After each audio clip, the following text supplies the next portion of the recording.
Now with me here are Andrew Oliver and Nick Burton, and you two are developing right now games for Microsoft Kinect, and obviously a very interesting topic at the moment. And this was also the topic for your presentation here at GDC Europe. What is the most difficult challenge when creating a game for a new technology like Kinect? What would you say? I think it depends whether you're thinking about a technical challenge or a design challenge, because obviously there's multiple challenges. For me with Kinect, the biggest one was the design challenge, because you've got something that you've never seen before. You don't have anything in your hands. How will you make games for this? You know, and having to answer those questions ourselves, that was certainly the biggest challenge. I mean, now we've answered a lot of those questions. A lot of the answers seem quite obvious, but at the time, because nobody's been there and done it before, they are not obvious at all. So from a technical aspect, I'll sort of answer the other side of it.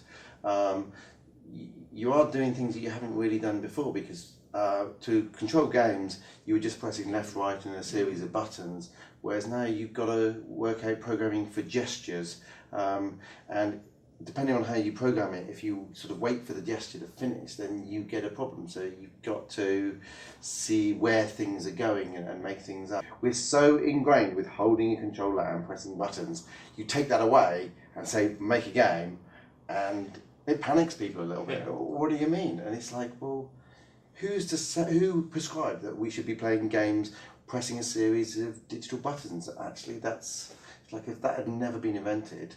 Your talk was titled Connecting with New Audience. The casual aspect of this controller-less design is rather obvious, I think. Does the old hardcore audience have to fear that there's nothing in for them? Absolutely not. Okay. If you think about it from introducing a new technology like this, I won't say want to do necessarily the most obvious thing, but you want to kind of lower the barrier to entry, because there are a lot of things you could do and a lot of things that, you know, I'm sure you probably did as well, ideas you threw around and then thought, oh, actually, that's probably a little bit too much too soon.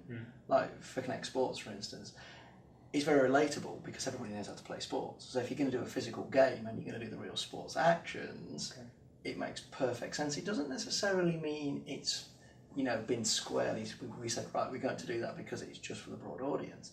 Because you can put enough depth in there that the hardcore will get something out of it as well. Certainly, I've found myself, as the product's gone on, you can get very, very good at it in the same gamey kind of way that we all get good at games. But it's not that easy to see that in something like a show environment. You've got to get it in your own home and play it. The thing that was being talked about most is the fact that you have the full motion capture, you have living room motion capture. So people have gone for big, bold moves, sports games, fitness games, dance games are the really obvious ones. But actually when you look at it, it's incredible to think that every sort of bone joint, you have a complete three-dimensional coordinate, and it's incredibly accurate. So I'm sure that like we'll all calm it down and we'll do finer things as we get comfortable with it. But we did all, I'm sure I can't really say, we all went for the fairly obvious or whatever, and we're now starting to look at other games that are a little bit more out there. Right. In your opinion, how far will those new means of motion control change the games industry long term? And what will be the feature which makes Kinect perhaps even more successful than the Wii or Sony with its Move? I think as far as what Kinect brings is, you know, there's been lots of talking about Wii or Move or whatever, even webcams, and it's nothing like those. It's a completely new animal. It's totally different. Okay. One thing is for certain though, there's so many new design ideas that, certainly just speaking for myself, that rather just started to, if you like, crawl out of the woodwork based on the inputs Kinect gives you, that it's, at least for the next few years, it's really exciting just to, you know, try some of those out. Most people don't want to or don't care about what technology it took to bring that to you. They just go, is it natural and easy to use? Oh yes, it is. Does it give me something I want? Yes, it does. And the idea of being able to just naturally interact with your TV is actually something that people want to do. They just need it easy. I think, yeah, I mean, that's a good point. I think that where we've got to, perhaps looking back to a couple of years ago, was all of the interfaces to technology were kind of arrived at because we had to, because we didn't have any more natural way of doing it. But you know, we're just talking to each other now. Ideally, you want to be able to interface, as Andrew says, in a natural way. And so Kinect is the next stage in dialing all of those layers we've spent years adding on back to something that is more natural for us. If the god of gaming would grant you one wish to create the game you've always dreamt of, and no matter what technology needed, no matter how big the budget is, what would the game be? Oh my word. What has got me most excited, but I'm not going to give you a straight answer, is because we've had so many excited, wacky brainstorm ideas and gone, you know what, we could actually do that. And never before have I seen a console or peripheral where you've had so many device ideas and go, you know what, that is just so out there, that's so wacky, but it could just work.